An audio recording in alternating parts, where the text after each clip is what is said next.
Sagittarius, if someone recently has been saying all the right things, yet you still feel triggered or something just doesn't feel right about it, this message may be for you.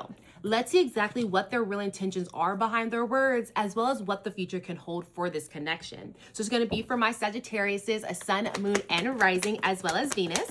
Go ahead and like, follow, and share with another Sagittarius. Also, keep in mind, everyone, I did go ahead and pause on my personal readings. Those will be back up later as if we're working on some projects here on the back end, more to come. But let's talk about what's on this table, y'all. Let's talk about it. So what I have here is the 7 of Pentacles, the 10 of Pentacles, and the 2 of Swords.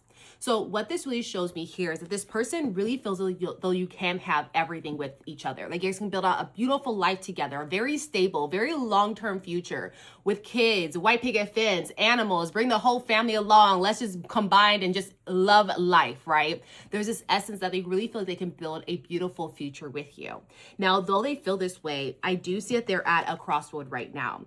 That's why really the 2 of Swords as well as the 7 of Pentacles are coming out, because they're not fully sure if they're ready to commit inside this connection. They're kind of weighing out, should I stay? Should I go? Is this really what Sagittarius wants, or am I just kind of falling into something that I believe, but it may be a lie, right? So in the essence of it, they're kind of trying to figure out, how do I get to know Sagittarius on a deeper level? What are things that I need to do? And they're doing a lot of reflection. What do I need to do to help to really grow this connection? Is it possible to grow? Is there parts of me that I need to change? Parts of me that I need to really come forward with in a better way so Sagittarius can take me seriously and see a future with me.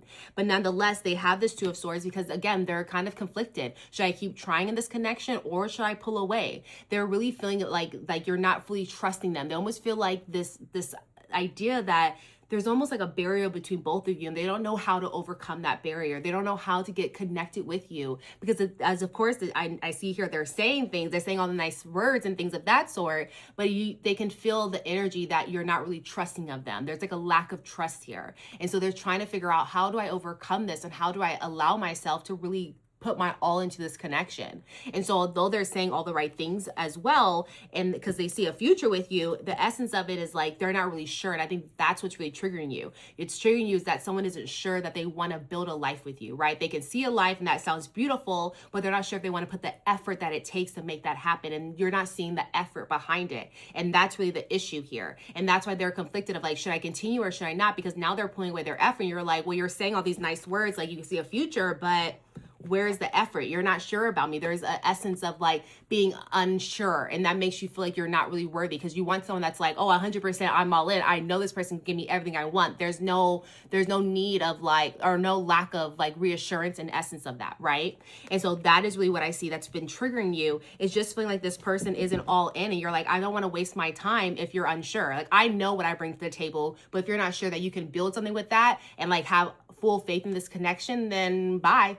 That's how you're really feeling. But let's see exactly what the connection can really be and evolve into. So if this is already resonating, go ahead and like, go ahead and follow, and share with another Sagittarius. Again, I did pause those personal readings. Don't get scammed this internet, guys. Please take note of that. But let's talk a little bit more about what I'm showing, because a lot of cards did come out.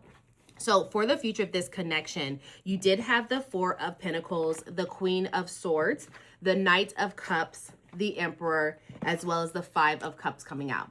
So what this shows me for the future of this connection is that this connection may not be here for a long time, okay? The Knight of Cups is coming out because as you continue on the path of exploring this connection, you're going to see that this person is involving you and wrapping you up into their ideas of what the future can be, their vision, right? But it's all just a daydream. There's no action behind it. And that's kind of what continues here. That's what you continue to feel with this connection. You're like, are you going to put the effort in that's necessary here, or are you not? And so I can see here with the page, or the Knight of Cups, is that this person isn't ready to fully commit. They have this dream. They know what they kind of want, but they're kind of not sure if it's you. I'm going to be really honest. They're not sure. They're not sure if they're ready to fully commit, because they feel like there'll be other things that can kind of come into their vision that will take them off course from really focusing on this. And so with that being said, that's where I see this Emperor coming out as well, because it almost feels like this connection makes you feel powerless at times. It makes you feel like you're waiting for them to choose you, right? With the Knight of Cups, it's their vision, okay? And so you're like hoping that you can be engulfed in their vision. And so with that, it's kind of taking away your power, when in essence, you got to say like, are you even worthy of being in my vision? Because at this point, you're not putting in the effort. You're not putting in the actual action. All you are just talking and talking and talking. And so with this, it's asking you here in the future that make sure you step into your power and you call back the power as well and realize that you get to decide if you want to move forward in this connection or if you do not. It's all really up to you. You actually hold more of the power than you actually think. But not only that, seeing here, you also have the Five of Cups. So the Five of Cups is also showing here that there is going to be an essence of understanding that the potential of this connection has been like depleted.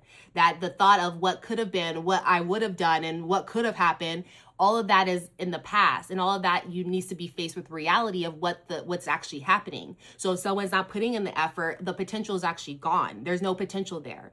And so there's an essence of you needing to grieve this connection, or there will be grievance of this connection, because again, there is a lot of hope in it. There's a lot of excitement within it. It felt like someone that you knew. It felt like someone that could have really brought something new into your life as well. But that's all just what ifs, not the reality. The reality is that they're not putting in the effort. They're not pouring into your cup enough. And instead, it's actually time to let it go. And so there's this essence that you will come to a kind of a decision to like really grieve this connection, grieve what it could have been. And when you start to do that, that's when you're going to step into your Queen of Swords energy. The Queen of Swords energy shows that she's been through a lot of bullshit in her life, to be honest. And with that, she has built in boundaries and standards. And so if someone's not meeting those, she knows that she has to cut them off, and she's not afraid to do it. And so with this, when you call back into your power and you become your emperor, you start to decide what's best for me, what's in alignment for me, and that's all that I'm gonna go towards. And that's exactly what the Queen of Swords does as well. So if something is not there, she's not like going back and forth, should I stay or should I go? She's like, next, cut it off. I'm cutting things off because it's no longer in my alignment, or at least I'm having conversations to see, do you want to get in my alignment or not? And so there's this essence that you're going to step into who you are. You're going to step back into your power, and you're going to decide for yourself what's really right for me and who is not. And in essence of doing that, that's why the Four of Pentacles comes out, because you decide that I'm ready to kind of guard my heart, and I'm going to guard it until it's ready to come down for someone that's worthy. But in that meantime, I'm going to build myself. I'm going to build a solid foundation on myself, because I don't need someone else. In essence, you're kind of realizing I don't need a placeholder. I need the real deal. So if you're just a placeholder, baby, I can do this alone. I can build up my life alone. I don't need that other person. I would love it, right? I would love to put my guard down, but I'm only going to put it down for someone that's worthy, someone that's going to match my energy.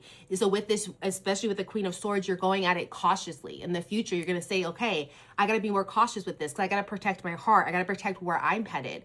And so it really shows me here is that although this connection doesn't always end out the way that you're hoping, it does bring you back to yourself and realizing how powerful you are, realizing how amazing you are, and realizing that you're worth waiting on the right person for your heart.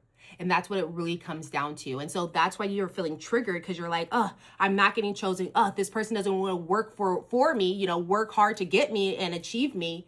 And so with that, you no longer need to be sitting in that essence or that aura or even that vibration. It's time to level up. And that's what's going to happen here, through maybe some struggles throughout this connection, but this connection is going to, again, lead you back to yourself. And so that is what I'm showing for all of you. I do want to leave you off with an angel number and a yes, no question. So I'll get the angel number as always. Y'all get the question in your head. But what I have is 1818. So let me know if you've been seeing that in the comments. But it says successful manifestation of your abundance is near. Higher level of optimism are needed as new abundant beginnings are on the horizon. Brighter days always come after the darkest of nights. 1818 goes very well if you're reading, but that is really what I show for all of you. Let's get your yes no question completed as well. So with that being said, hi Spirit, hi, thanks so much for being here with us. As you know, Sagittarius, they got a question. What is the answer to Sagittarius's question? That's a no, y'all. That is a no. Okay, so thank you so much, Spirit, appreciate that. And can you double confirm one more time the answer to Sagittarius's question? Y'all, that's still a no. That is still a no, but that is what I have for all of you. I hope that this resonates. If it does, make sure you like, comment, shares with another Sagittarius. Again, I'm the one and only Angelica's Divine Readings. Don't believe the scams out there. But other than that, I'll see you guys next time. Bye.